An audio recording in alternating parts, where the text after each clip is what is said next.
देव उठनी एकादशी पौराणिक व्रत कथा।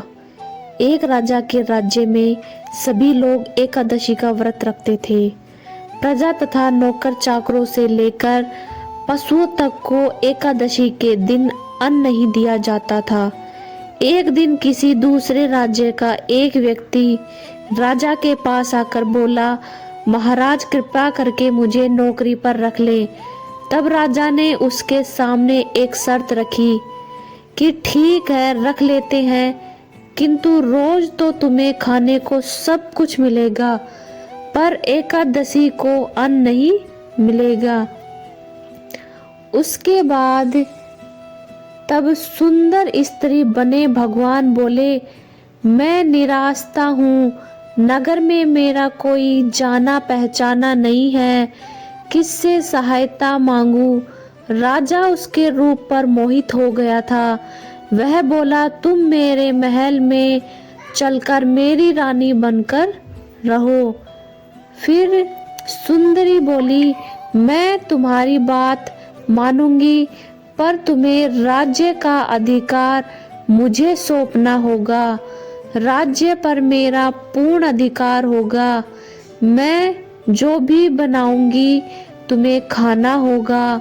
राजा उसके रूप पर मोहित था, अतः उसकी सभी शर्त स्वीकार कर ली। अगले दिन एकादशी थी। रानी ने हुक्म दिया कि बाजारों में अन्य दिनों की तरह अन्न बेचा जाए।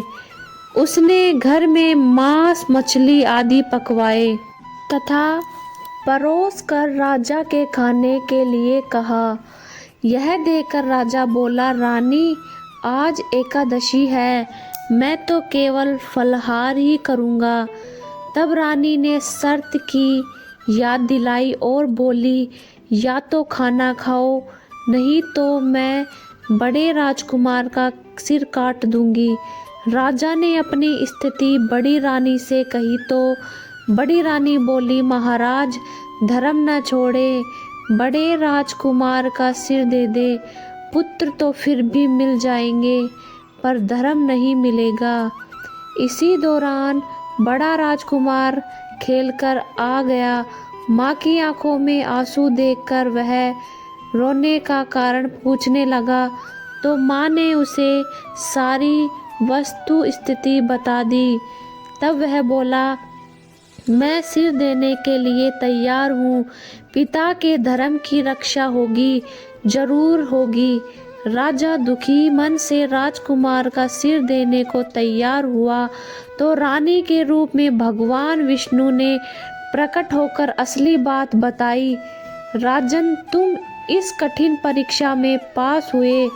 भगवान ने प्रसन्न मन से राज के वर मांगने को कहा और राजा बोला, आपका दिया सब कुछ है, हमारा उद्धार करें।